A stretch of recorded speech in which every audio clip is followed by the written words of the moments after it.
Hi, chums. Nice to see you all.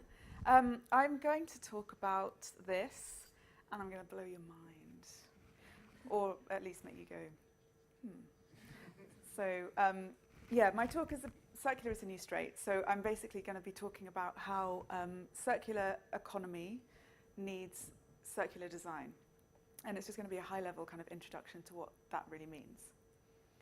So I kind of came to this by thinking about disruption in the tech industry, and that all of these things have changed so much over the past few years, and that we've got new tools, we've got new tech, we have got a much larger workforce, and we're not designing anymore for the kind of single sole user. We're designing for like a kind of array of people who are interconnected all over the globe. And so to scale with this, we have to think about scaling our design as well. Who's heard of circular design or circular economy? Cool. Very few people. I'm so happy about that. So what is it? Basically, it was described in this way, that an industrial system that's restorative by design, which means you can focus on economic growth without the increased use of natural resources. So that sounds pretty good, and I think as a kind of increasingly environmentally conscious kind of populace, we need to start doing this. And there are people who are doing it at the moment. Patagonia is quite a well-known brand. They kind of have a mission that one of the most responsible things that they can do is to make high-quality stuff that lasts a long time, and that kind of help customers keep the stuff they buy from them in action for longer. So they kind of repair and reuse the garments that are sent back to them. Another company, this is possibly a more well-known one, is Philips, who have actually started selling light as a service and are moving towards providing a service to people rather than providing a product of light bulbs and lamps. And this came about by an architect actually approached them and said, I'm building this building. I don't care if you need electricity. I don't care if you need lamps. I don't want to know about any of that detail. I just want you to provide me with light, and I will provide you with money for that light. So then Philips kind of took that on board and started to provide a fully managed light service. So they'll go into places and they'll have a look at the environment, and they'll pick the best lamps, the best lumens, the amount of lumens to use, all the light bulbs and everything. And if anything ever goes wrong with any of that, then whoever's in the building just calls up Philips and say, we've got a light bulb out. And they'll collect the resources that they've put in there, and they'll dispose of them responsibly, or they'll recycle them, or they'll repurpose them. And they actually get value back by getting their physical resources back to reuse again for another product that somebody else will then pay for. So where did it come from? Sounds really quite new, but it was formulated around the 1970s when kind of philosophers were thinking about selling services rather than products, and that might be a way that the kind of industry is going to go in the future. And the reason that they were thinking that would be positive is so that manufacturers can actually retain control over what they produce, and then they have a kind of more ability to maintain it and to restore the products that they're actually selling to people. And almost as a byproduct of that, it then meant that customers kind of got a benefit by only paying for the services that they require. So they don't actually have to pay for the physicality of the product, they just pay for the service that that product gives them. And they also get a better service from the manufacturer because it's in the manufacturer's interest to get their product back again at the end of its life cycle. So I'm going to try and use this sandwich here to explain a bit about the nature of circular design and the economy and the environment and how it's all kind of interrelated. And I'm betting everybody's eaten a Pret sandwich like this because they're on every single corner. So let's take a little journey. Basically, everything comes from nature. Everything in that sandwich and the packet of that sandwich has come from the ground. And how we use those materials has an environmental impact. And so if we're going to address sustainability, we have to find ways of interlocking the systems that we live within in society, kind of through making better choices that result in kind of net environmental gains. And we basically need to learn to do more with less. So the complex systems that we live within can be described as this, I suppose. So we've got the human system, which is how we communicate, how we interrelate with one another, how we have our constructed society. The industrial system, which is basically the entire economy. And then the biggest system of all is the ecological system. Yet at the center of all of these is the human, evidently narcissistic system. And the choices that we make as individuals, no matter what kind of stage in the hierarchy we're at, what job we're doing, any decisions that we're making in our life, that, because that's at the center, that will then have a ripple effect and an impact on the other complex systems that are surrounding us. So one question, everybody here has heard of biodegradability, I'm assuming. And one thing that I learnt kind of by researching this talk is that biodegradability is a material property, not a definition of environmental benefit. And that kind of surprised me, because you think you get biodegradable bags and you think, oh, this is fine, I'm using this, whatever, you put it in the rubbish, you think it's fine because it's going to like degrade naturally. So if we think back to that sandwich and you eat the whole sandwich and you put the wrapper in the bin and you think that's fine, it's made of cardboard, then that's going to be fine, that's going to degrade. The carbon that's in that is just going to go naturally back into the environment as carbon dioxide, everything's cool.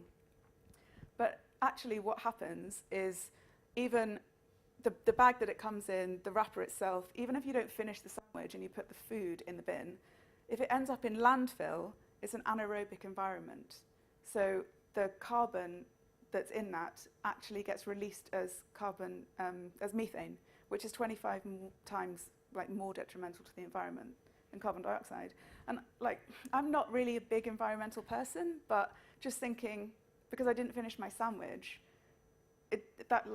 and I didn't put it in the right bin, and there aren't these facilities around us, it's like that's a lot of waste going to a lot of landfills that aren't doing anything good with it at all. So it just, I don't know, it kind of made me think quite a lot. So there are landfills that will take this sandwich and actually use the methane that comes out of it as a replacement for fossil fuels. But those are quite few and far between.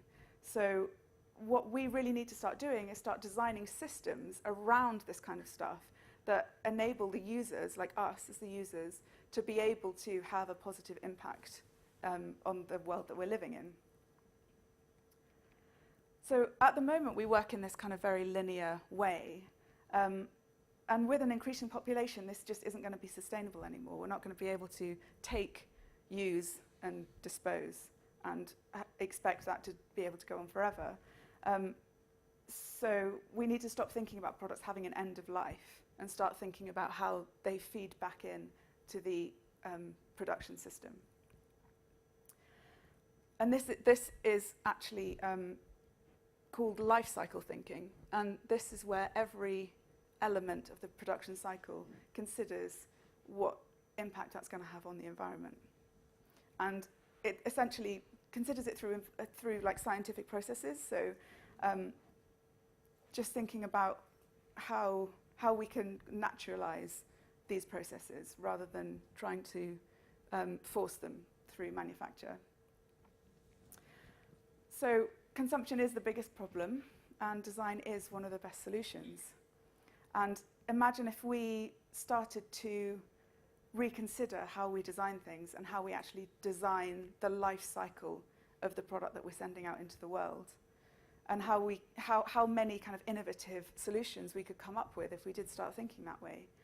And this is design-led system change, and that's what happens when design starts influencing the way a system can become more sustainable. So thinking of a few examples, the fridge hasn't really changed since the 1950s when it kind of was becoming popular. The only thing that has changed really is that they've got a lot bigger. And I mean, it kind of almost doesn't make sense because the data that we're gathering now is telling us that we know that food waste is a major problem in our society. So how can we design a fridge that will help with that? There's lots of simple solutions. Like, we know that through urbanization, we're ditching the big weekly shop that maybe our mothers used to do, and we're just buying what we need to cook for that evening. So how about making the fridges smaller? So you don't need that much space because you're not buying that much food. So you don't lose something at the back of the fridge, or it doesn't go into the crisper drawer that doesn't work anyway and you can't see it. And kind of try and think through the problem and figure out ways that we can do something about it. A kettle is also a really good one because most people know that you should really only boil as much as you need. But when you fill up the kettle, you just put it under the tap and you don't know how much water you're putting in. And this is a kettle that's designed to be capable of doing what you need it to do, like all kettles are. You can boil water with it. But this is a behavior-changing product because you have to actually press a button at the top of the kettle to get the water that you've just put in it into the boiling chamber. So it actually forces the person who's using it to think about the amount of water that they need, which normal kettles don't really do. And this is called it's like a product person failure. So when a product isn't designed to help the person do what they really need to do with it. And this kettle is designed to help with that. So if we design products as part of a closed loop and sell them as a service rather than a product, then that can help with reducing the wastage. And I don't think it's really that hard. I think that there is an appetite for these type of products in the market already, and we just kind of need to get people influencing companies that are designing products to kind of make the sustainability loop close rather than being the straight line that it is at the moment. So there are two sides to this. There's an outer circle, which I'm going to talk about now, and I'm assuming that everybody here has got one of these in their house. Most people have a toaster. So what would you do if it broke? Pop down to Argos, get another one, throw it out. You might take it to a recycling place if you, Barbecue. Okay. It's like, I doubt there'd be anyone in the room who'd say, I'd get my toolbox out and I'd try and fix this toaster because it's so disposable and they're so cheap. So this is a toaster and it's broken and it's being posted back to the manufacturer. And just imagine what would happen if all products were built in this way, in that if a bit was broken, you could just take it off and send it back. And that's kind of what this company's done, who's made this toaster. So they're trying to achieve a circular economy by designing the toaster and designing the system that deals with the toaster at the same time. And the value in this, like in the outer circle, is concerned with the manufacturers. And if you take the toaster to a recycling plant, then that's fine, and it gets recycled, and that's a lot better than just throwing it away. But the manufacturer doesn't have any benefit from that. So there's no impetus for them to educate their customers about how to recycle it or anything, because they see no value. So this is actually been made by a company called Agency for Design, and they've designed this modular toaster where if one heating element fails, you just take it off, you put it in a bag and you post it back to the manufacturer, and the other element keeps on working. So you've still got a toaster, you can only do one slice at a time, but you've still got your actual product that you've bought from them, and they get their product back. So they can either fix it, or they can repurpose the materials that aren't affected by what's broken, and they can post you out a new bit. And in that, they've provided you with a service, which is kind of a continuous toaster, but they also get value back because they get their materials back that they bought in the first place. Orangebox is another company that's been doing this, and they started off kind of manufacturing chairs, office chairs and office furniture that could be taken apart really easily. So if one part broke, they could take the whole thing back, take off the broken bit, and then put a new bit on, or just disassemble the whole thing and send out a new chair. And they discovered that actually it was taking people about 45 minutes to disassemble their product when they got it back. So the labour costs were then outweighing the benefit that they were getting from getting the materials back. And that's what drives innovation, because then they had to reconsider the way that they were designing this so that it could be like snapped off or whatever, so that it was a lot quicker to disassemble for them to be able to recycle or reuse the components.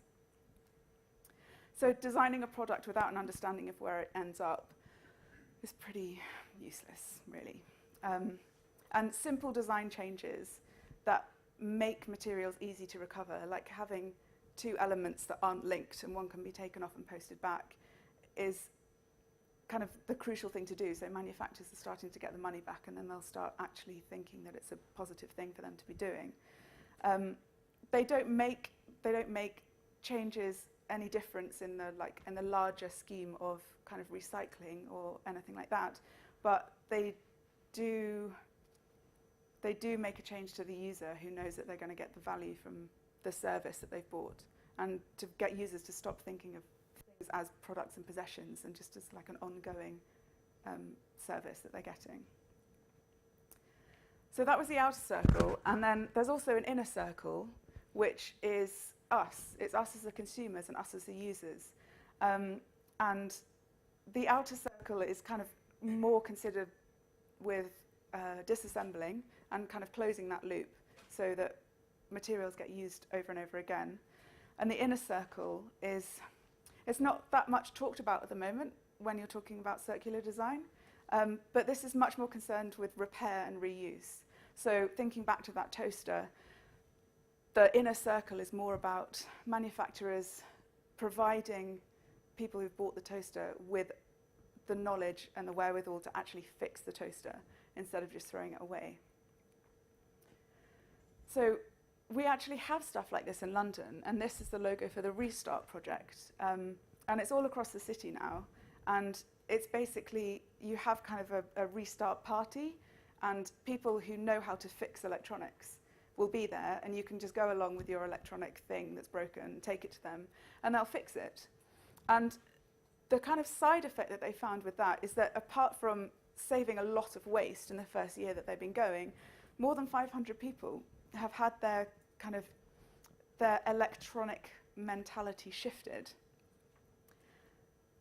by having electronics demystified. So they're sitting with someone who's opening up the toaster, and people are actually seeing for the first time what a solenoid looks like or what a heating element looks like. And it makes people less scared to kind of pop those open and have a look inside and see if they can figure out what's gone wrong. So these type of things don't just happen, and I think it's up to us as designers to drive that. And I know that in this room, we're probably primarily digital designers, and we might not be working on physical products, but at some point in our careers, we might be working for companies who are designing physical products. And we've all got a voice, and we can all influence the companies that we do work for, or maybe when we start our own companies, to kind of think about designing the system and the product at the same time so they can go hand in hand and create this kind of closed loop and lessen waste. So this is last few thoughts of things that we can do. Take a stand against evil corp designing. And by that, I mean basically, especially in the electronic world and the tech world that we work in, the physical hardware that we use with is shutting us out. Like there's no way to kind of open machines that you're working with and fix the one tiny thing that might have gone wrong. But we don't get that luxury anymore. We have to go back to the manufacturer to do that. And that means that people kind of will probably just throw stuff out because there's no way for them physically to get inside and have a look. Give repairing its voice in waste hierarchy. So most products that are made make replacement parts, but they don't necessarily make replacement instructions. And it's just making sure that you can kind of allow the public that's buying your product to have a go at repairing it. And if they do have a go and they can't do it, don't punish them by saying, oh, you've voided your guarantee, I can't do anything about it, so that they throw it away and have to buy another one.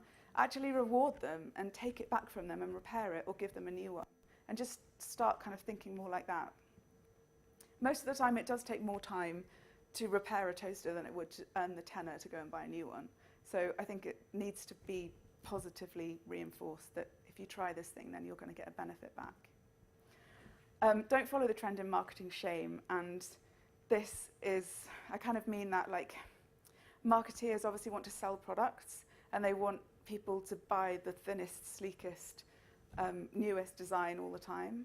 But it's kind of, we need to shift the thinking into, instead of being like the coolest kid by having the newest, coolest toy, think about like how cool are you going to feel if you've got to shell out 600 quid for a new phone when this guy who's got this sustainable model can just like flip his open and change the light bulb or whatever.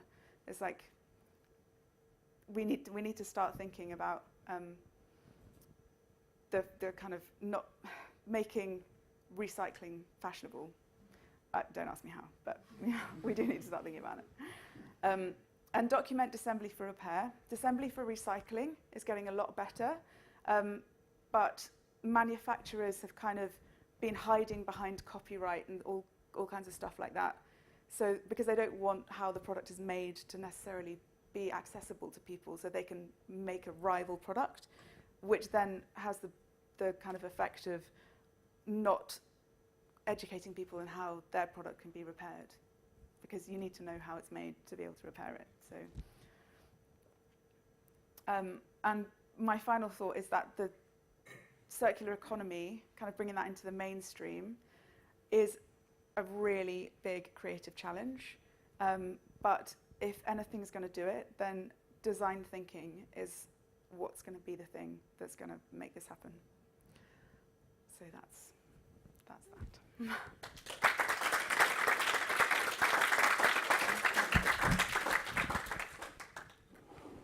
Any questions? Please don't ask me any questions. Sorry.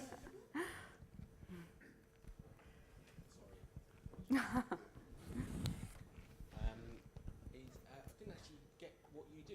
Is this what you do? Oh, I didn't do an intro. I am a product designer. I'm a digital product designer, though, so I don't actually work with physical products. Yeah. No. Okay. Well, that was it. Sure. Okay. Easy.